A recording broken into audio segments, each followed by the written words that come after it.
Hey, so what's going on everyone, and here is another Photoshop tutorial, and today I'm going to be going through post-processing for a fitness shoot. And as you can see in front of me, I have a rather ripped, shredded guy who we did a photo shoot not long after he competed on stage, and this was at a local gym in Birmingham. So as you can see, my kind of style is a darker, blacker background where the subject or the model is actually highlighted.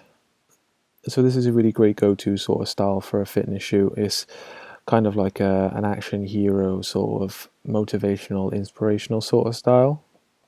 So in this case, Paul wanted to do a back shot to show off some of his muscularity on his back. So as you can see, he has a really impressive physique anyway. So if you're going down the fitness photographer route, I can guarantee you that the clients go in for you because they know you can make them look their best. And a lot of the time, models are going with fitness photographers for this reason. So much like anything, if you had a fashion model came in for a portfolio shoot, you're going to light them in such a way that's going to complement them at their best. So the rules never really change here, but in this case, we're talking about a physique. So there are little tips and things you can do in post which are really going to make their physique stand out, and the clients will absolutely love you for it. So as you can see, it still looks really impressive, but in my opinion, this is still quite a flat image. This was shot with one key light behind him, and I've also got a naked flash just in front of him, which is creating that sort of rim light around the face. So this is just creating a bit of depth, and it's actually bringing him out of the photo slightly. Okay, so I always start in camera raw, and these are some of the things I do with the sliders. And a really good one is clarity. I put this up. This ranges between 30 and 40. As you can see already, I mean, everyone knows what clarity does. Darkens the tones and also brightens up the highlights, and which we really love. Pros and cons to it, but this is what I like doing for a fitness sort of shoot. It gives that really high contrast sort of look. Put the contrast up to about 10 or 20, that's what I usually do, and take the blacks down slightly. When I'm sharpening, I don't sharpen too much. I go to around 50 because you've got really dark areas around here at the back, and you can create quite a lot of noise and graininess if you go up too high. Some people like this, but I still like to keep it quite clean. So as for colours, I like to keep everything quite neutral. So I always pop the blues down so it just looks a little bit more cleaner and natural colours. Also, I always put the yellows down as well, because some of these people can have quite heavy tans, and I just think it does a little bit to clean it up slightly. Also as well, I shot with the key light quite close to the subject. This is just to create those really harsh sort of highlights. So what in this case, I'm going to put the highlights down slightly. So I also purposely overexpose it slightly as well, and you can play with these sort of sliders which bring that down, and I feel as though you can get a lot more detail. So that's for it. So that's it for my camera raw presettings, and as you can see, it's made things pop already with the colors, and there's just a little few more things I do when I open this image up. Okay, so now I've opened up the image and it's starting to look pretty cool already. Now there's just some things that I'd start changing.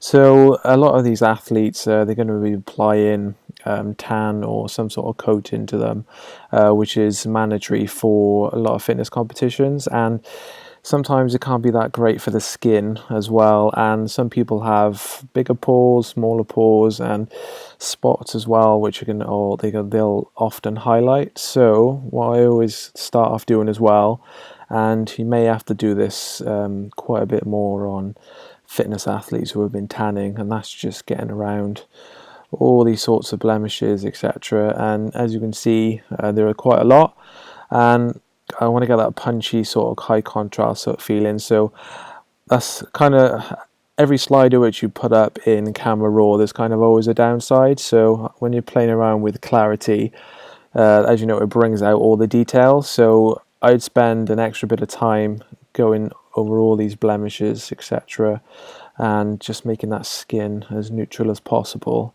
So yeah, bear that in mind. Everything you do, there's always repercussions of doing that, and you're going to have to tidy it up or spend that little bit more time doing something else to counteract that.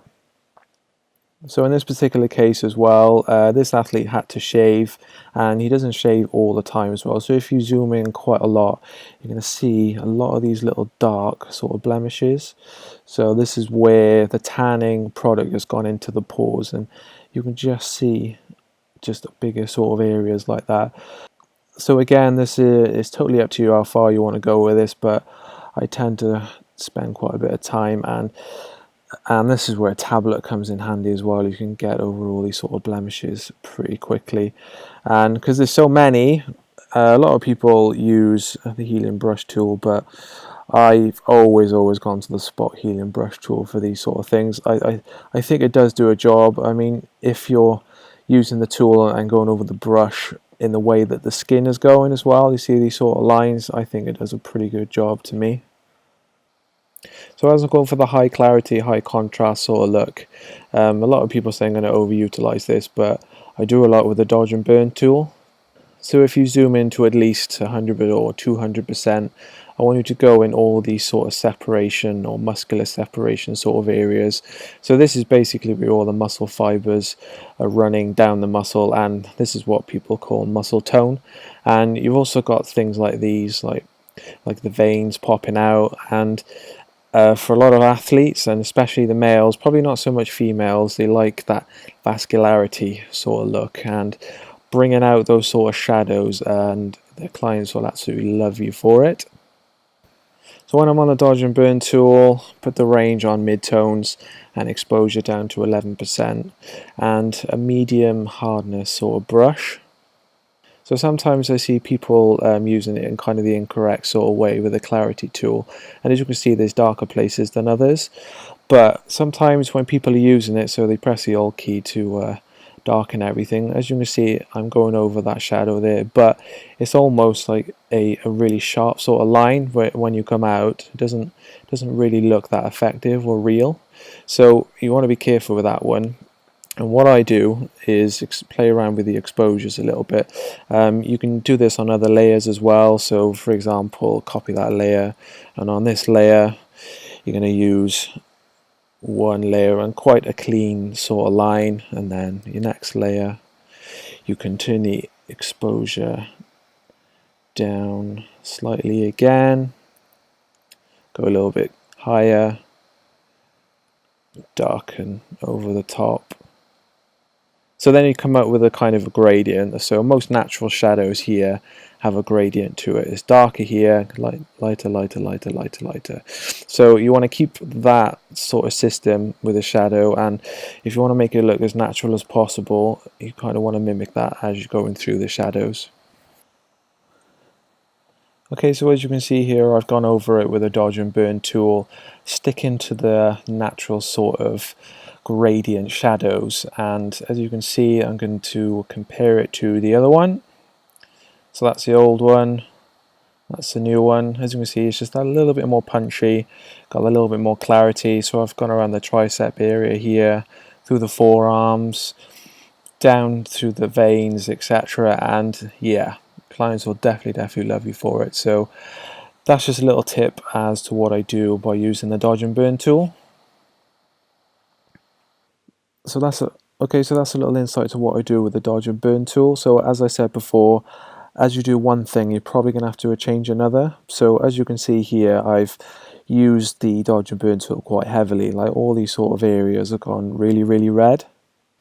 Okay, so there are a few little steps which you can do here to counteract it, and in this sort of case I think it's a pretty easy one. It's mainly focused around these sort of areas here, so I do an overall one, and then I'd get a little bit more specific around these sort of mid-tone sort of areas. Okay, so it's pretty simple. I use the lasso tool and I put the feather up to around 20 or 25. Again, can be personal to you as well. And I'm going to select this area of the model, going around where I think all the most of the red areas are. Okay, so that's been selected. Now I go down to the adjustment layers and choose curves. So and choose the red channel and pick the place where the most reds are going to be. So you don't want to go too much with this because you don't want it to be too green. That's looking pretty neutral to me. Okay, so that's pretty cool. Now, they're still pretty heavy on these shadow sort of areas here, so I've kind of done an overall one, and now I'm just going to go a little bit more specific. So I'm going to choose this one here. There, go down and choose curves again. Choose the reds, and I'm going to choose where they're going to be the most reds, around about here, and the reds have reduced slightly. So as you can see, overall it's becoming a little bit more neutral to the rest of the photo. Okay, so that's just a couple of tips I do with dodge and burn, and how I counteract what I've done with clarity and dodge and burn, etc. in regards to colour. So I hope you've got a few little good tips from that little tutorial, and I'm definitely going to do it more and more soon. If you have any questions about anything specific, put them down in the comments below, and please let me know what kind of stuff you're going to want to see next as well in regards to fitness or fashion as well. So yeah, thank you for watching everyone, and I will speak to you all again soon.